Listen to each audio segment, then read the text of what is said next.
First of all, thanks for the opportunity to present this paper. This is my first time at this conference, and I hope I'll get to come back sometime when I can actually go to beautiful San Diego. I'm particularly grateful for the conference's broad construction of its jurisdiction to include a paper that is primarily about living constitutionalism, not originalism. I think it's fair to say that in recent years, originalism has become a little more like living constitutionalism, with its emphasis on liquidation, construction, and Jack Balkin's theory of framework originalism. My argument is that living constitutionalism needs to become more like originalism. So hopefully that thrust will make the paper of some interest to participants in this conference. The paper you have is the fetal version of a book about constitutional theory built around a particular historical story. My focus is not, like most of the papers here, on interpretive method, but rather on constitutional change. The story goes like this. At the end of the Civil War, the victorious North tried to establish a regime of freedom and equality, especially for Black Americans. They reordered Southern politics by disqualifying former Confederates and giving freedmen the vote. They forbade oppressive labor practices and taught free people to read. They kept Union troops in the South, and they broke the Klan.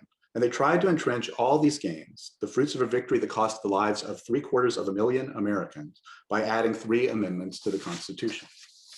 The amendments were adopted, but the effort failed nonetheless. Over time, white supremacists retook control of Southern governments. They murdered, defrauded, and intimidated Black voters. They established Jim Crow segregation to constantly remind Black people of their subordinate position. Southern Democrats could do this largely because national politicians let them. Presidents forswore military intervention. Congress failed to enforce constitutional penalties for disenfranchisement, discontinued the Freedmen's Bureau, and repealed voting rights legislation. And the Supreme Court interpreted the new constitutional amendments narrowly. My central question is, why did the effort to entrench the gains of the war through the Reconstruction Amendments fail?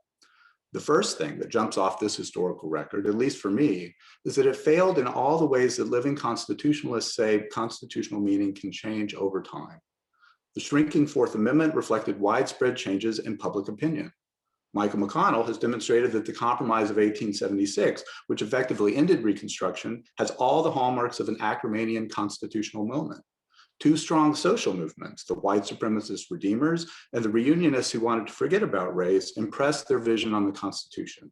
And judicial decisions narrowing the 14th Amendment, like Cruikshank, the civil rights cases, and Plessy v. Ferguson, can be seen as a stream of common law constitutional development. The meaning of the 14th Amendment changed over this period in an organic way, but instead of living, evolving, and flourishing, the amendment mutated, decayed, and nearly died. So that's the core argument. Living constitutionalism can go very wrong, and we need to think hard about how to better entrench constitutional principles to prevent this sort of decay. Let me use what remains of my time to say just a couple of things that may help orient this project, and which may not be altogether clear from the text of the paper itself. First, I know this argument sounds like an attack on living constitutionalism, but it's not. I consider myself a living constitutionalist. But I do share with the originalists a conservative sensibility that one of the central problems of constitutionalism is not how to push society forward, but rather to how to hold on to the gains that we've already made. My hope is that thinking about how living constitutionalism went so badly wrong in the late 19th and early 20th centuries will encourage living constitutionalists to think more about entrenchment. Second, I'm not a historian. I don't even play one on TV. I haven't discovered anything new about the history here, and I'm trying to bracket most of the disputed questions about the 14th Amendment's original meaning. My task as a constitutional lawyer is to assess how this historical story maps onto certain debates in constitutional theory. And the key thing I derive from the history is that constitutional law hasn't assimilated an important change in Reconstruction historiography, which is to see Reconstruction as not simply a failure, but rather as an all too brief success that we failed to hang on to. To see that presents the 14th Amendment's failure in a different light. It was not just a failure to follow through on constitutional aspiration, but also a failure to entrench gains that had already been made at a very great cost. Third, the erosion of the 14th Amendment in its lost years highlights living constitutionalism's need for a theory of entrenchment. This is what I mean when I say that living constitutionalism needs to become more like originalism. Originalism is good as entrenchment, but because living constitutionalists tend to spend more time either critiquing originalism or exploring new avenues of change, they haven't thought as much as they should about how to entrench the constitutional principles they support. But I think the lost years also show that both living constitutionalists and originalists need to think about entrenchment as separate from interpretive methodology. We've all assumed that once you get something accepted as in the Constitution, it's safe and effective. So the only question is interpretive. What's in there? But that wasn't true for the 14th Amendment at the end of the 19th century. The judges that interpreted the amendment in line with the changing social, moral, and political landscape around them didn't think of themselves as living constitutionalists or originalists. Maybe if they'd had a firmer set of methodological commitments, that would have made a difference. But I doubt methodology is enough to check the forces operating on the courts in this period. And in any event, a lot of the key constitutional decisions, the decision not to invoke Section 2 to reduce Southern congressional representation, or not to deploy more troops to the South, weren't being made by legal specialists who care about theories of interpretation. Fourth, I think living constitutionalism also needs a theory of constitutional meaning or of original meaning. That need is acute for living constitutionalist scholars like me who want to study constitutional change. I want to study a historical arc of change. And in order to do that, I need to locate the arc's start point. That is the 14th Amendment's original meaning. I'm not sure I need to identify that meaning as precisely as an originalist would, but I can't avoid the question. In fact, it may be that questions of historical meaning are even more persuasive for living constitutionalists. A widely held version of living constitutionalism says that all of our history is relevant, not just the originalist snapshot of the inception of a constitutional provision. That proliferates the problem. But I think it means that living constitutionalists don't have the option in the face of the difficulties that Professor Fallon highlighted yesterday of giving up on historical meaning.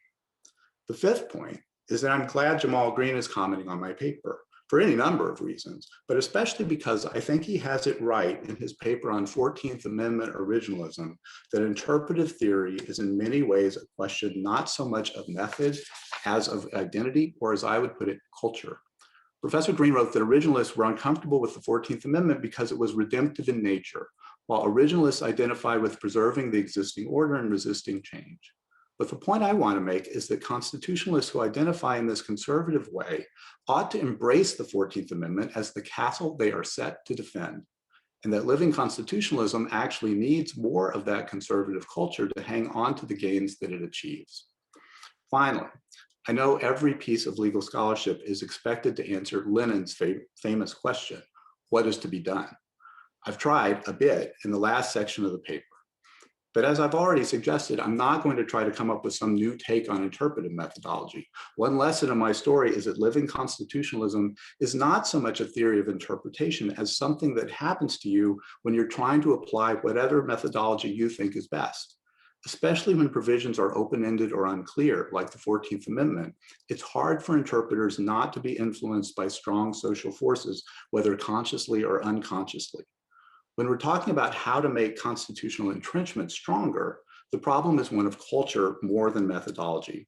I need to think a lot more about how culture works and how it changes before I'll be able to say much intelligent about it.